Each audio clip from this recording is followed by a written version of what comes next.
नमस्कार दोस्तों, आज हम देखेंगे कि शिक्षा मनोविज्ञान या एजुकेशनल साइकोलॉजी की मीनिंग क्या है, उसकी डिफिनीशन और उसकी क्या आवश्यकता है तथा उसकी क्या-क्या स्कोप या विषय क्षेत्र हैं। यह पेपर आपका बीए फर्स्ट सेमेस्टर के अंतर्गत जो फर्स्ट पेपर है प्रिंसिपल्स ऑफ एजुकेशन और उसमें जो यूनिट 2 है थ्योरेटिकल कॉन्टेक्स्ट ऑफ एजुकेशन उसका एक भाग है।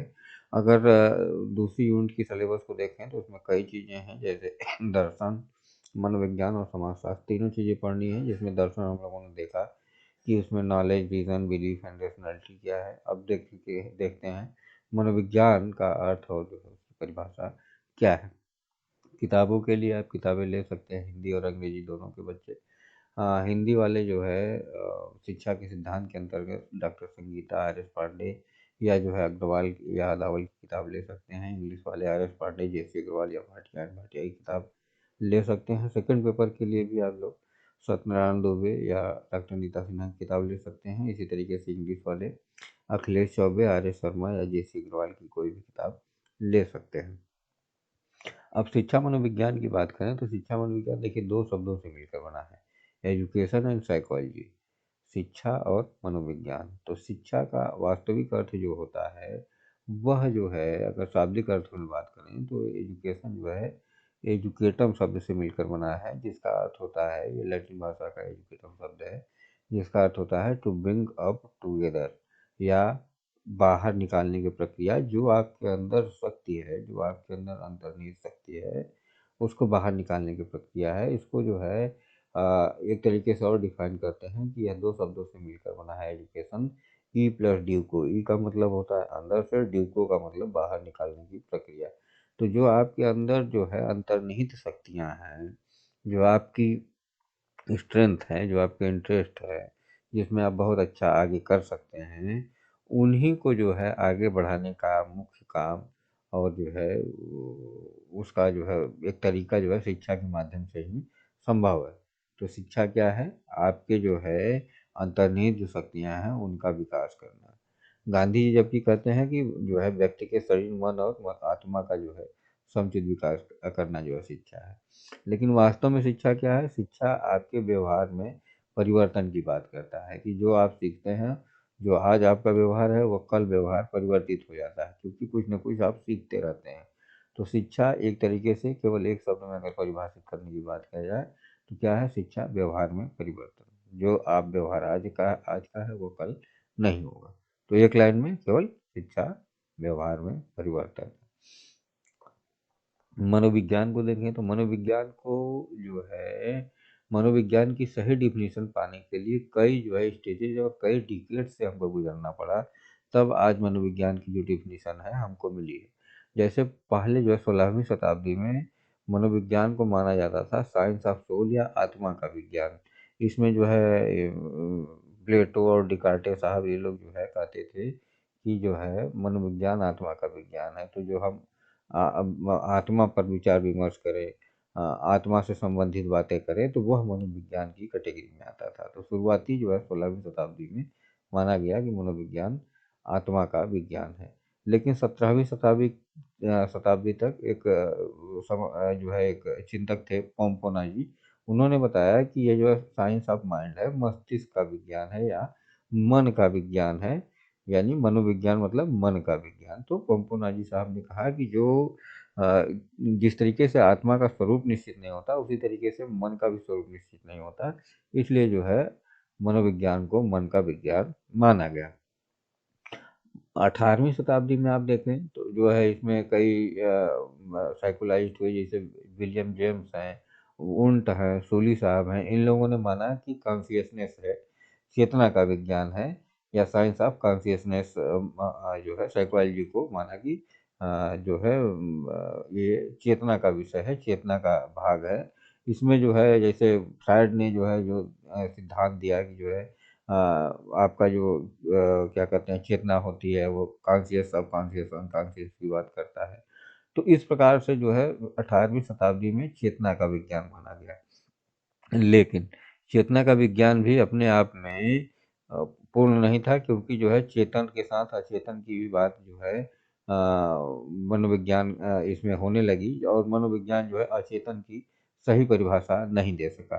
तो फिर 19वीं शताब्दी में 20वीं शताब्दी में आपके जो है कई व्यवहारवादी आए, जैसे कि थॉर्नडाइक है, वुडवर्थ है, गेर्सन है, क्रो हैं, पावलव हैं। इन लोगों ने माना कि जो है किसी व्यक्ति का व्यवहार जो होता है उसका अध्ययन जो है मनोविज्ञान है। तो साइंस ऑफ बिहेवियर की बात की इन्होंने। तो इसलिए जो है अब 20वीं शताब्दी में इसको माना गया कि साइंस ऑफ बिहेवियर है। तो साइकोलॉजी की जो अब डिफिनीशन है वह मानती है कि जो है आपका मनोविज्ञान क्या है। मनोविज्ञान व्यवहार का विज्ञान है या व्यवहार का अध्ययन करना। तो आप देखें तो एक तरीके से शुरुआत में क्या हुआ, पहले आत्मा था, फिर मन हुआ, फिर जो है कॉन्शियसनेस हुआ या चेतना हुआ, अब व्यवहार की बात करता है। वुडवर्थ ने इसको डिफाइन भी किया है इसी तरीके से कि first psychology last it's soul, then it's mind, then it's last it's consciousness, it still behaviour और थॉट। तो ये बात है कि जो है पहले जो है मनोविज्ञान ने आत्मा का त्याग किया, फिर मन का, फिर चेतना का, अब जो है व्यवहार के विज्ञान को स्वीकार करता है। अब देखें शिक्षा मनोविज्ञान क्या हो गया, तो दोनों को अगर मिला दें आप तो शिक्षा मनोविज्ञान की डिफिनीशन तैयार हो जाएगी। जैसे शिक्षा क्या कहता है कि व्यवहार में परिवर्तन, और मनोविज्ञान क्या कहता है व्यवहार का अध्ययन। तो दोनों चीज़ों को मिला दीजिए। व्यवहार का अध्ययन करके व्यवहार में परिवर्तन करना क्या है, शिक्षा मनोविज्ञान है। एक लाइन की बात। फिर ये स्किनर साहब भी वही बात करते हैं कि शिक्षा मनोविज्ञान मानवीय व्यवहार का शैक्षिक परिस्थितियों में अध्ययन करना है। Educational psychology the branch of psychology will deal with the teaching and learning. ठीक। अब मनोविज्ञान की क्या आवश्यकता है, इसको अगर आप देखें तो बालक के स्वभाव का ज्ञान प्रदान करने, तो बालक का कैसा बिहेवियर है, कैसा उसका स्वभाव है, कैसा उसका नेचर है, इन सब की जानकारी जो है मनोविज्ञान के माध्यम से दी जाती है। तो उसकी आवश्यकता है बालकों के व्यवहार के लिए।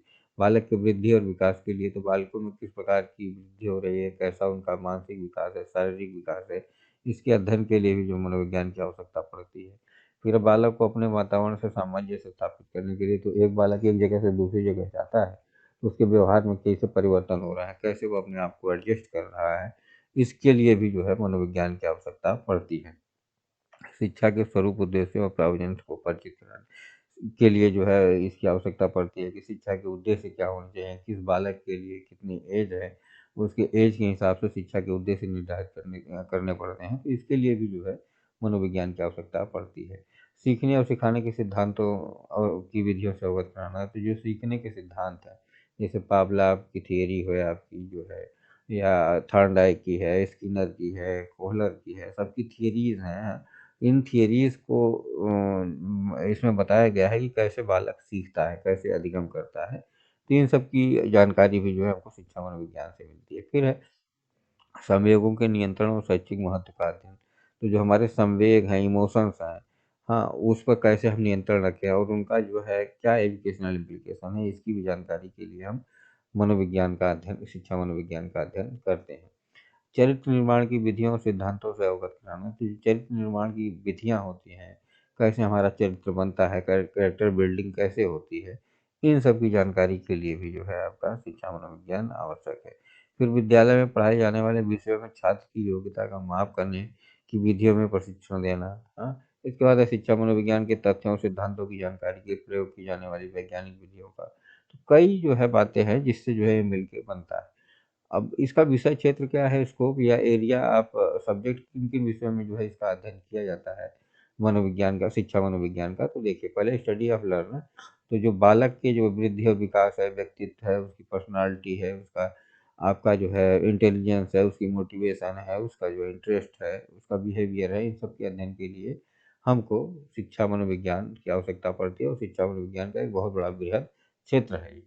फिर शिक्षण प्रक्रिया, अधिगम कैसा होता है, मेमोरी क्या है, स्मृति क्या है, ध्यान, प्रोत्साहन, आदत निर्माण और शिक्षा के सिद्धांतों के अंतर्गत इसका जो है एक स्कोप है। फिर है अधिगम के सिद्धांत, जैसे थॉर्नडाइक, पावलोव, स्किनर, कोहलर और बंडूरा की थियरीज हैं, इन सब का अध्ययन जो है हम लोग करते हैं।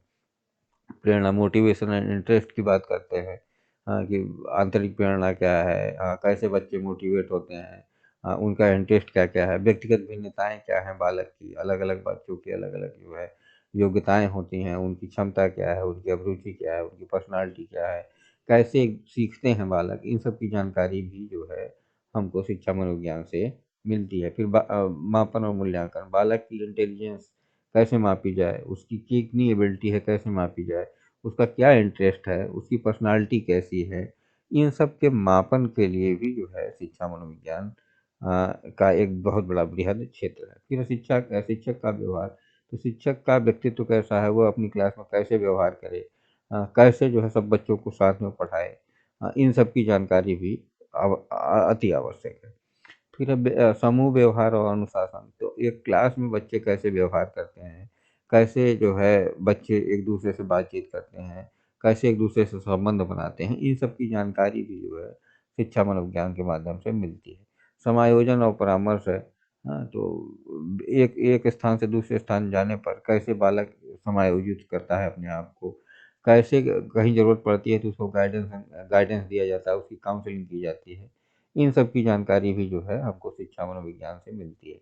फिर शैक्षिक वातावरण, कि किसी क्लास में, किसी कक्षा में या कहीं भी कैसा शैक्षिक वातावरण है, कैसे शैक्षिक वातावरण बनाया जाए जिससे बालक अधिक से अधिक अधिगम या सीख सके, इन सब की जानकारी भी हमको शिक्षा मनोविज्ञान से मिलती है। Thank you very much.